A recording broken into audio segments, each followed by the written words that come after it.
Cette bibliothèque se trouve au-dessus de l'atelier d'Hélène Lachaise, qui est notre artiste talleyranaise depuis une bonne quinzaine d'années, qui réalise des performances remarquables, qui, ma foi, a un certain succès. Qui a son atelier à côté. Au foyer. Et nous avons à Talleyrand une de ses performances. Elle en a réalisé avec les enfants des écoles et avec Olga Vieco, qui est une autre artiste qui se trouve dans le village. Et Hélène travaille beaucoup des performances avec des thèmes extrêmement engagés. Voilà. Ici, son atelier est une ancienne cave aménagée et on voit qu'il y a des vestiges de l'ancien village talleyrannais. Là, je suis chez une dame qui est peintre. À Talleyrand, il n'y avait pas de peintre quand je suis parti, moi. Et puis, il y en a plein. Il y en a plein. Et alors, vous êtes arrivé comment et quand, alors? Moi, je suis arrivé en 2008, exactement la dernière semaine de janvier 2008. Et voilà, par hasard. Par hasard, je venais des Alpes-Maritimes. Et j'ai trouvé cette maison qui était une remise à l'époque, avec plein de trous, voilà. Et voilà, je suis arrivée, je suis tombée amoureuse de cet endroit. Et pendant plusieurs mois, j'en ai fait mon atelier, ma maison au-dessus. Et je suis hyper heureuse d'être à Talleyrand. Ça fait 14 ans et demi. Et comme je dis, je suis pas née là, mais je vais mourir là. D'accord. Donc les racines, elles viennent par là. C'est un témoignage fantastique. alors, on parlait de ce que vous peignez. Et vous me parliez de ma maman, justement. Je vais vous parler de votre maman parce qu'il s'avère que, bon, moi, ma maman est espagnole. Elle est mallorquine. Et quand je suis arrivée ici, je me suis aperçue. Donc, moi, je suis partie. La maison familiale était à Grasse. Et en fait, c'est quand mes parents sont morts, la maison familiale a été vendue.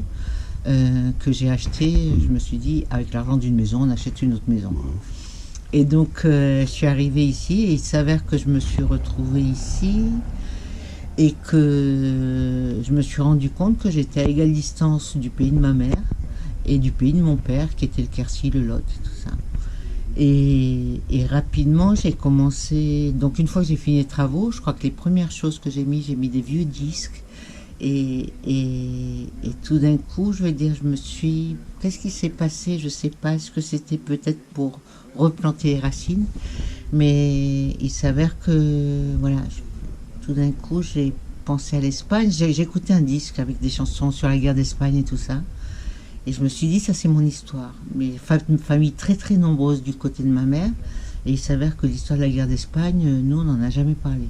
Donc je pense que comme dans toutes les familles, il y a dû y avoir des gens de tous les côtés, de tout. Voilà.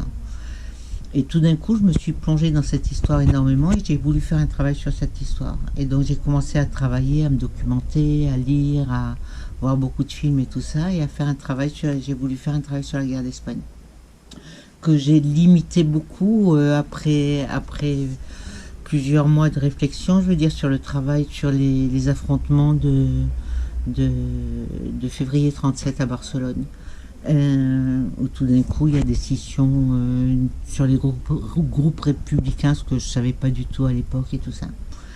Et il s'avère qu'à ce moment-là, il y avait dans l'Aude, il y a eu tout le travail de mémoire sur la retirada, et dont on n'avait pas parlé du tout jusqu'aux années 2000, et en fait dont on commence à parler dans les années 2004-2005 grâce à un documentaire au départ. Et il s'avère que les politiques de l'Aude, je veux dire, au lieu de cacher cette histoire, on dit effectivement il y a eu des camps dans l'Aude, effectivement voilà, il y a eu cette histoire des réfugiés espagnols et voilà. Et donc moi, quand je commence à entendre parler de cette histoire, je me dis mince, les gens ils vont penser que je fais de la récupération sur cette histoire puisque je travaille sur la guerre d'Espagne. Et le moyen, je veux dire, de me sortir un peu de ça, ça a été de proposer aux archives départementales, quand ils sont venus à Talleyrand, de faire une performance, c'est-à-dire une peinture en direct et en public sur la retirada. Et pour ça, voilà, donc j'ai beaucoup parlé. Donc il s'avère qu'il y avait 3 personnes dans le village qui avaient vécu cette histoire, dont votre maman. Et donc j'ai été la voir beaucoup, donc on a beaucoup discuté. Elle m'a raconté l'histoire, elle avait 8 ou 9 ans, si je me souviens bien, quand elle a traversé les Pyrénées avec sa maman et son petit frère. Et donc elle m'a raconté cette histoire vraiment.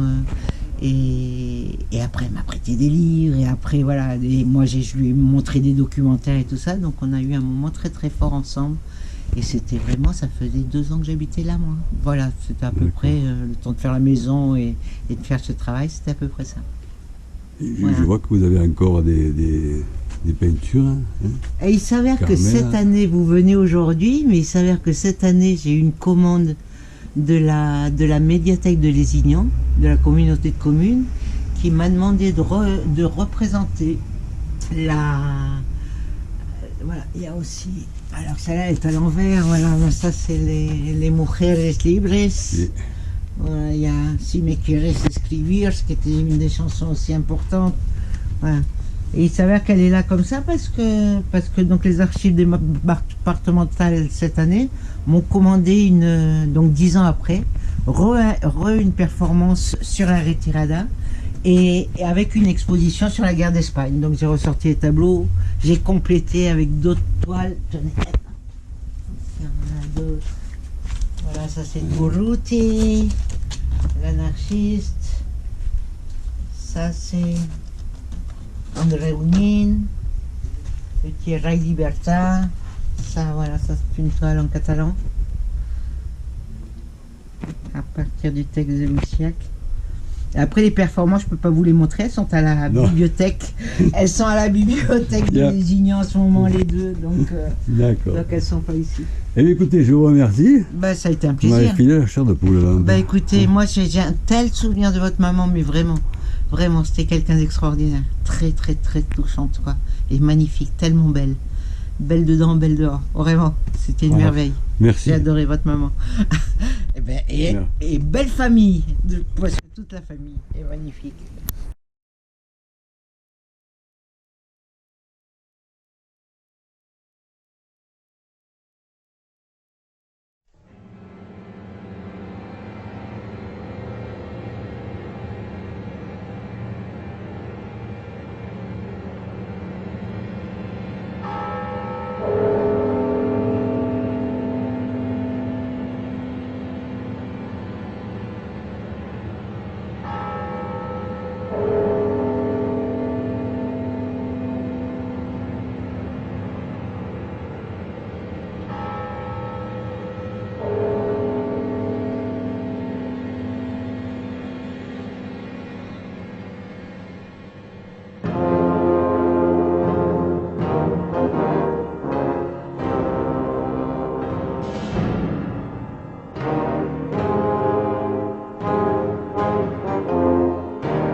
Campanades amors fan un crit per la guerra dels 3 fills que han perdut les 3 campanes negres i el poble es recull quan el lament s'acosta. Ja són 3 penes més que hem de dur a la memòria.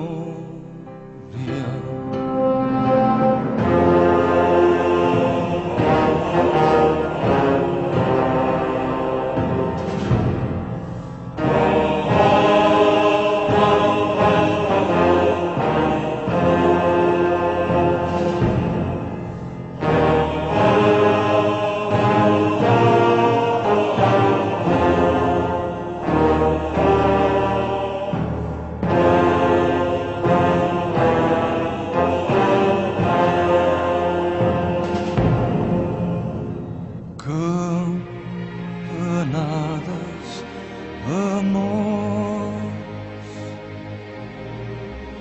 per les tres boques closes. Ai, d'aquell trobador que oblidés les tres notes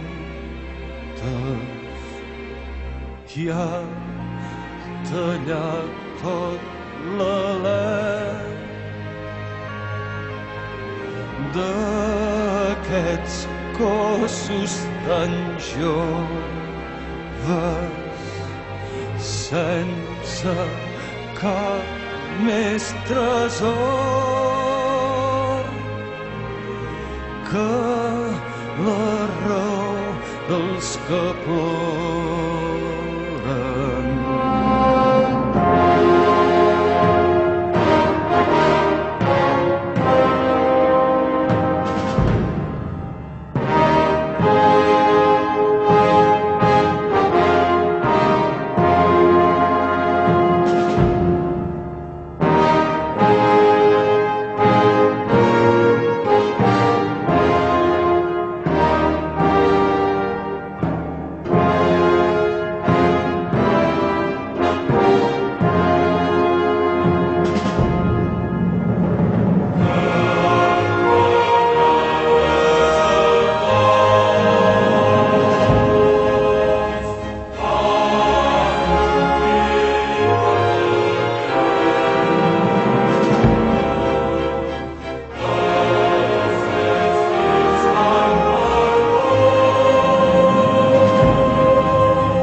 En cap dels vostres dies i que la mort us persegueixin les nostres memòries. Assassins, assassins de rocs, assassins de vides, que mai no tingueu en cap dels vostres dies i que la mort us persegueixin les nostres memòries.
One more.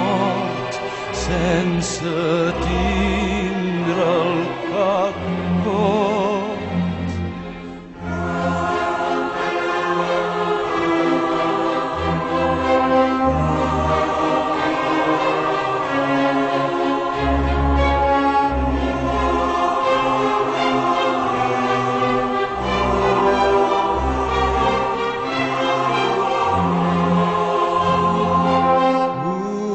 Obriu-me el ventre pel seu repòs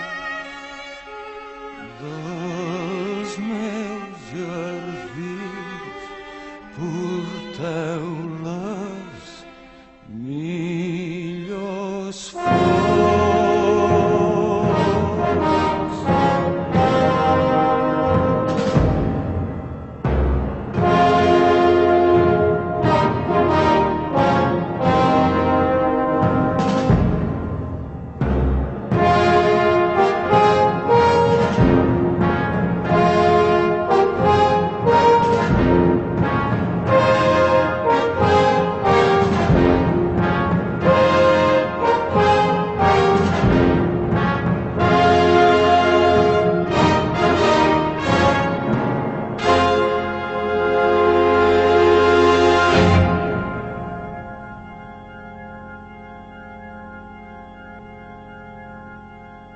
Disset anys només